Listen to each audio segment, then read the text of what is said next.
Hello students, good morning all of you. Now we start chapter 7 revision aggregate demand and related concept. I am Mr. Praveen Kumar Agrawal. It is my economic channel and I start chapter 7 aggregate demand and related concepts. So what is aggregate demand? Aggregate demand इसमें दो words हैं, एक aggregate एक demand. Aggregate का मतलब संपूर्ण समग्र, aggregate demand demand का मतलब जो हम डिमांड करते हैं, जो हमारी नेसेसिटीज हैं, जिनको हम खरीदने की प्लानिंग करते हैं नेक्स्ट अकाउंटिंग ईयर के लिए। तो aggregate demand means the final sum value of total value, जितनी भी हमारी डिमांड है, साबुन सर्फ तेल कपड़े मशीन एटसेट्रा जो भी कुछ है, the final sum value of final goods and services, final goods and services की जो हमारी टोटल डिमांड है, which all the sectors of the economy are planning to buy, जिसको कि हमारे जितने भी इकोनॉमी के सेक्टर्स हैं उनके द्वारा खरीदने की प्लानिंग की गई है during the period of one accounting year, एक अकाउंटिंग ईयर के दौरान, वन फिस्कल ईयर के दौरान, एक नेक्स्ट ईयर के लिए, वन अकाउंटिंग ईयर के लिए जो कुछ भी एक इकोनॉमी के द्वारा टोटली परचेजिंग डिमांड क्रिएट की जाती है, प्लानिंग की जाती है, अनुमान लगाया जाता है, उसे हम एग्रीगेट डिमांड के नाम से जानते हैं। अब एग्रीगेट डिमांड क्या है? एग्रीगेट डिमांड का मतलब मार्केट डिमांड नहीं है। कभी कभी कंफ्यूजन हो जाता है कि एग्रीगेट डिमांड और मार्केट डिमांड सेम है, but market demand means the total demand of one commodity, केवल एक कमोडिटी की टोटल डिमांड को मार्केट डिमांड कहते हैं। लेकिन एग्रीगेट डिमांड का मतलब the total demand of total commodities, total demand of total commodities, जितनी भी हमारी कमोडिटीज हम आगे प्लानिंग कर रहे हैं परचेजिंग की, उन सब का सम। मार्केट डिमांड मतलब केवल पर्टिकुलर एक वस्तु की पूरी डिमांड। एग्रीगेट डिमांड मतलब एक वस्तु नहीं, जितनी भी वस्तु हम, जितनी भी कमोडिटी हम खरीद रहे हैं, the total commodities, total demand is called aggregate demand. अब एग्रीगेट डिमांड में चार चीजें बदलती हैं। पहली चीज कि वो टोटल डिमांड है सभी वस्तुओं की मिलाकर। दूसरी चीज जो भी हम गुड्स और सर्विसेज ले रहे हैं उसकी डिमांड हमारे जितने भी हाउस होल्ड हैं, फर्म्स हैं, गवर्नमेंट है, या हम बाहर से एक्सपोर्ट इंपोर्ट करते हैं, वो टोटल मिला करके जो डिमांड निकलती है वो एग्रीगेट डिमांड है। तीसरी चीज हम प्लानिंग करते हैं, एक्चुअल डिमांड नहीं है, प्लानिंग डिमांड है। एक्चुअल डिमांड का मतलब जो कुछ भी हम खर्चा कर देते हैं, जो जितना हमने खर्च कर दिया उसकी हमारी डिमांड निकल के आई कि ये डिमांड है। लेकिन प्लानिंग डिमांड का मतलब है कि हम नेक्स्ट अकाउंटिंग ईयर में एक साल के अंदर कितना खर्चा करने वाले हैं, what is our expenditure to the next year, to the one accounting year is called aggregate demand, not actual demand. It is future demand, actual demand नहीं है, ये प्लानिंग डिमांड है। और ये हम प्लानिंग करते हैं इसकी कि अगले साल हम इतना खर्चा करने की हमारी पॉसिबिलिटी है, संभावना है। Next one accounting year. तो इसके बाद दी चीज क्लियर करने के बाद नेक्स्ट हमारा टॉपिक है कि एग्रीगेट डिमांड के जो कंपोनेंट्स हैं, एलिमेंट्स हैं, वो क्या हैं। components or elements of aggregate demands are those which are the sectors of the economy. कौन कौन डिमांड कर सकता है? कोई कंपोनेंट से demands by private individual final consumption expenditure, जितना भी हम अपने लिए खर्चा करते हैं, अपने पहनने के ऊपर, अपने खाने के ऊपर, इन सब के ऊपर जो भी खर्चा हमारा होता है, the expenditure of individuals done for their self himself is called private final consumption expenditure. It is denoted by consumption, मतलब C, इसको हम C से डिनोट करते हैं. Next investment expenditure. अब फर्म जितनी भी होती है वो इन्वेस्टमेंट करती है. इंडिविजुअल हमेशा अपने ऊपर खर्चा करता है. फर्म में अपनी इंडस्ट्री के लिए, अपनी फैक्ट्री के लिए कोई भी इन्वेस्टमेंट करती, कोई मशीन आती है, कोई बिल्डिंग बन जाती है, हम भी अगर खर्चा हमारा होता है, उसके बाद पैसा बचता है तो उससे मकान खरीद लेते हैं, गोल्ड ले लेते हैं, एटसेट्रा. शेयर मार्केट में इन्वेस्ट कर देते हैं, बैंक में जमा करा देते हैं, इन्वेस्टमेंट पर्पज, बदले में ब्याज मिलेगा. तो इन्वेस्टमेंट दूसरी चीज, जो भी डिमांड पैदा होती है, अगर हम यहाँ पे इस टॉपिक के बेस पर समझे, डिमांड एग्रीगेट डिमांड के बेस पर, तो फर्म के द्वारा अपनी इंडस्ट्री को, अपनी फैक्ट्री को चलाने के लिए जितना भी इन्वेस्टमेंट किया जाता है, जितनी भी इन्वेस्टमेंट फर्म के द्वारा अपनी मशीन खरीदने में, अपनी बिल्डिंग खरीदने में और अन्य चीज़ों में जो भी इन्वेस्टमेंट किया जाता है, उसकी डिमांड की जाती है इकोनॉमी के लिए. इकोनॉमी से उसे हम इन्वेस्टमेंट एक्सपेंडिचर के नाम से जानते हैं. Next government expenditure. गवर्नमेंट भी एक अच्छी इन्वेस्टर है, गवर्नमेंट भी एक अच्छी तरीके से खर्च करती है. गवर्नमेंट पुल बनवाने में, नहर बनवाने में, रेलवे लाइन बिछाने में, गरीबों को मुफ्त अनाज बांटने में बहुत मोटा एक्सपेंडिचर करती है, बहुत मोटी परचेजिंग करती है. लमसम परचेजिंग गवर्नमेंट के द्वारा की जाती है. तो अगला हमारा परचेजर कौन है? अगला एक्सपेंडिचर करने वाला कौन है? गवर्नमेंट. तो गवर्नमेंट के द्वारा भी सोशल पब्लिक के लिए या सोसाइटीज के लिए या पब्लिक वेलफेयर के लिए विभिन्न तरीके के एक्सपेंडिचर किए जाते हैं और डिमांड की जाती है, उसे हम गवर्नमेंट डिमांड के नाम से जानते हैं. नेक्स्ट हमारा है नेट एक्सपोर्ट.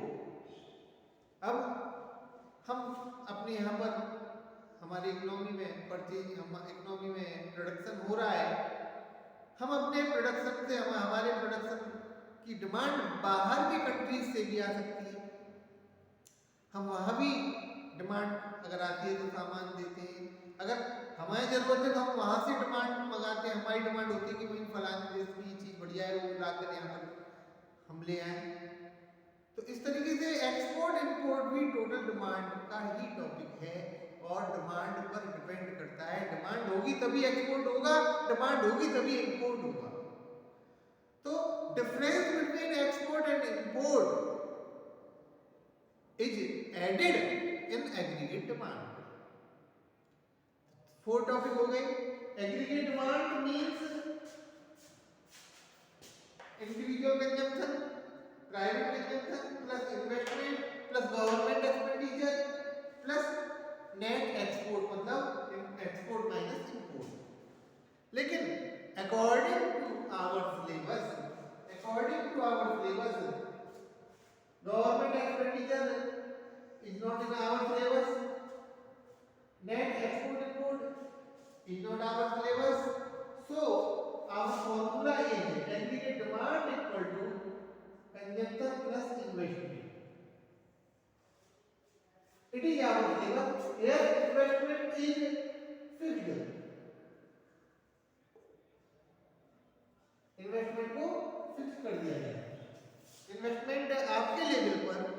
एक लमसम मान लिया गया है कि हम A1 अकाउंटिंग ईयर में इतना इन्वेस्टमेंट करेंगे या इतने परसेंट इन्वेस्टमेंट करेंगे। तो इस तरीके से जो हमको पढ़ना है एग्रीगेट डिमांड की अगर डेफिनेशन आती है तो उसमें आप डेफिनेशन के साथ aggregate demand equal to consumption plus investment plus government expenditure plus net export लिखेंगे। लेकिन अगर आगे हमसे पूछा जाए कि in our syllabus what is the formula of aggregate demand, in 12th standard पर हम डीपली जो स्टडी करेंगे वो aggregate demand equal to consumption plus expenditure, और यहाँ भी इन्वेस्टमेंट को एक तरीके से फिक्स कर दिया गया है। अब एग्रीगेट शेड्यूल अगर हम देखते हैं इसमें इनकम को हम वाई से नोट करते हैं, कंजम्पशन को हम सी से नोट करते हैं, इन्वेस्टमेंट को आई से नोट करते हैं, और एग्रीगेट डिमांड को हम अगर एग्रीगेट डिमांड हमें निकालनी है तो जो हमारा कंजम्पशन है प्लस हमारी जो इनकम है इन्वेस्टमेंट है इन दोनों को प्लस कर देते हैं तो एग्रीगेट डिमांड आ जाती है। अब हम देखते हैं कि जो हमारी जीरो इनकम होती है, कुछ भी नहीं कमाते हैं, तो क्या हम बिना खाए पिए रह सकते हैं? अगर हम कुछ भी नहीं कमाते हैं तो क्या हम बिना पहने हुए रह सकते हैं?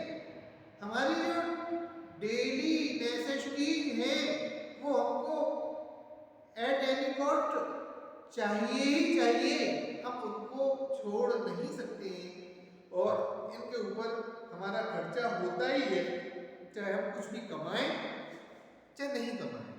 तो इसका मतलब जब हमारी इनकम जीरो होती है तो भी हमारा मिनिमम जो हमारी नेसेसिटी है जिसको हमें पूरा करना है उसके ऊपर हम खर्चा करेंगे और हमें करना पड़ेगा। तो जीरो इनकम पर भी हमारा कंजम्पशन हमेशा रहता है। यहाँ पर हमने सपोज किया है 40, जिसको कि हम ऑटोनॉमस कंजम्पशन के रूप में जानते हैं, और ऑटोनॉमस कंजम्पशन को हम सी बार से डिनोट करते हैं। अब ये autonomous consumption when our income is zero, when we not earn any money, in that condition our expenditure is essential needs, for essential needs is compulsory to fulfill our daily needs, to fulfill our daily essential needs we expend our money of our back saving or any other sources, but we are not earn money. In that condition this type of consumption is called autonomous consumption and denoted by C bar. तो zero income होने पर भी जो खर्चा हो रहा है 40 का, अगर हमारी इनकम जैसे जैसे बढ़ती है हम कुछ कमाने लग जाएं तो हम जो मन महसूस कर जो कुछ मिल गया उसे थोड़ा बहुत खा लिया, जैसा मिल गया वैसा पहले हम सोचेंगे भाई अब हम थोड़ा सा अपने ऊपर भी खर्च कर सकते हैं, हम थोड़ा सा अपने स्टैंडर्ड को मेंटेन कर सकते हैं, थोड़ा हम बढ़िया खा सकते हैं, थोड़ा हम बढ़िया पहन सकते हैं। तो ऑटोमेटिकली इनकम बढ़ने के साथ साथ हमारे एक्सपेंडिचर में भी इंक्रीजमेंट होता है, उसे आप रोक नहीं सकते। तो इस तरीके से जो हमारी जीरो इनकम से 100 इनकम हुई तो हमारा खर्चा भी बढ़ता है, और वो बढ़ करके हमने सपोज किया कि 40 से 120 हो गया। जैसे ही हमारी इनकम और बढ़ती है हमारा स्लेब चेंज होता है, 100 से हमारी इनकम 200 पहुंच जाती है, तो फिर हमारा खर्चा और थोड़ा बढ़ जाता है।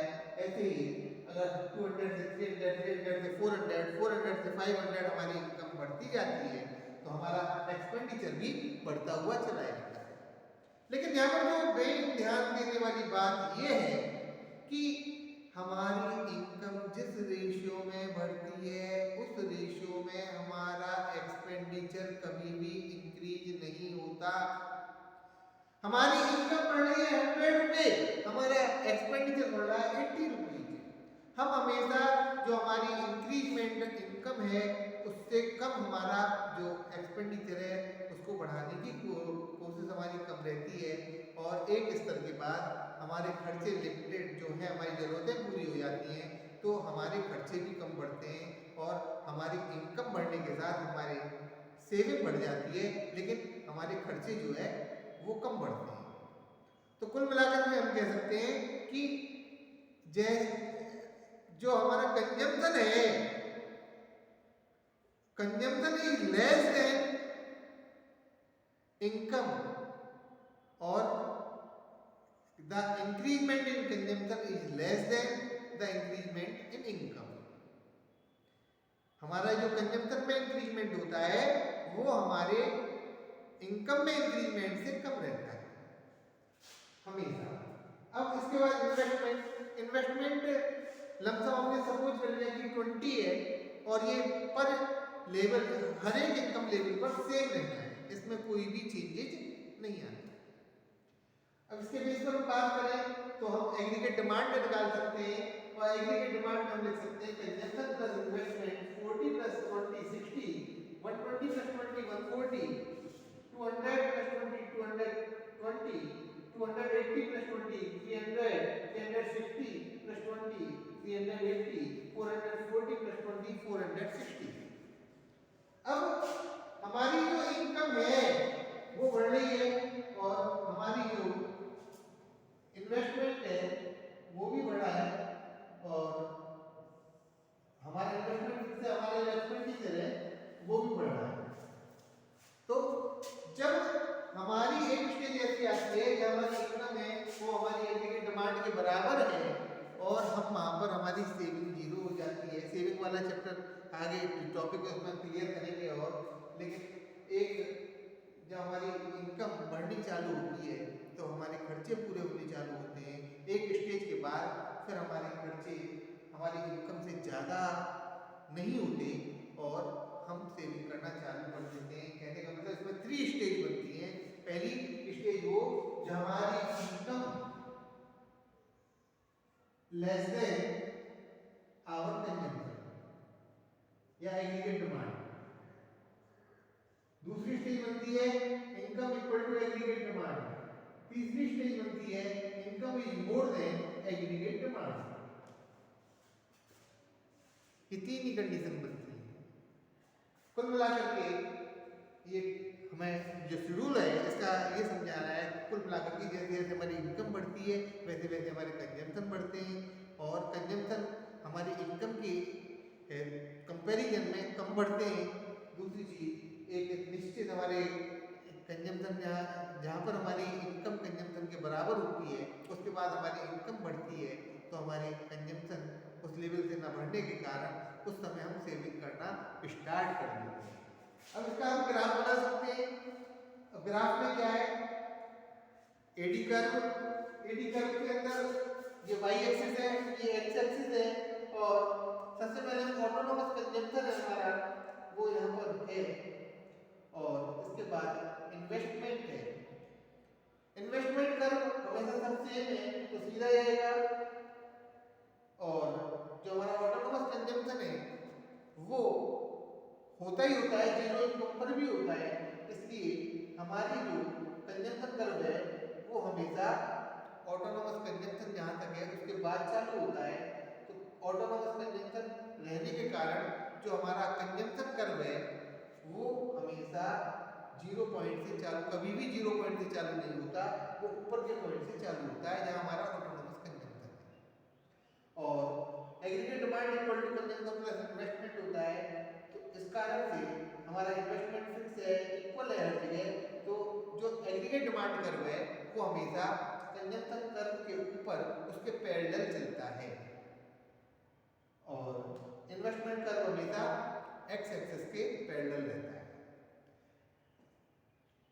ओके, अगर वीडियो अच्छी लगी है तो इसे लाइक करें, शेयर करें, सब्सक्राइब करें चैनल को और कमेंट्स करें। Okay, bye all of you.